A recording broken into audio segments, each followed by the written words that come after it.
മാതാവിനെ എങ്ങനെ കുടിപ്പിച്ചിരുത്തി ഒരുപാട് പേര് പോയി അനുഗ്രഹം വാങ്ങിച്ച് തൊട്ടുമുത്തി സ്വരൂപത്തെ വണങ്ങി, ഇതൊക്കെ നമ്മൾ വിഗ്രഹാരാധന തന്നെയായിട്ട് മനസ്സിലാക്കാൻ പറ്റും. കാരണം പ്രകടമായി നമ്മൾ നോക്കിക്കഴിഞ്ഞാൽ ഹൈന്ദവ ദേവാലയങ്ങളിൽ നടക്കുന്നതും അവരുടെ ടെമ്പിളുകളിലായിട്ട് എല്ലാ അവരുടെ നടക്കുന്നതും നമ്മുടെ നടക്കുന്നതും തമ്മിൽ യാതൊരു വ്യത്യാസമില്ല. പ്രകടമായി ഒരു വ്യത്യാസമില്ല. പേര് വേണമെങ്കിൽ നമുക്ക് മാറ്റി വിളിക്കാം, നമ്മുടെ വിഗ്രഹമല്ല സ്വരൂപമാണെന്ന്, അവരുടെ വിഗ്രഹമാണെന്ന് നമുക്ക് പറയാം. പക്ഷെ നടക്കുന്ന പ്രവൃത്തി, പ്രാക്ടിക്കൽ സൈഡ്, ഇതാരും ചിന്തിക്കുന്നില്ല.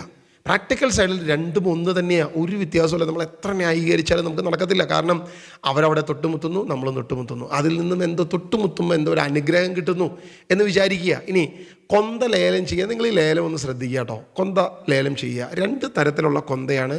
ഒരേ കൊന്ത ഒരേ കടയിൽ നിന്ന് വാങ്ങിച്ച് 2 കൊന്തയുടെ വില നിങ്ങളൊന്ന് ശ്രദ്ധിച്ച് കേൾക്കുന്നത് നല്ലതാണ്. 22 രൂപ മാതാവിന് നേർച്ചയായിട്ട് കിട്ടിയ കൊന്ത തന്നെയാണ്.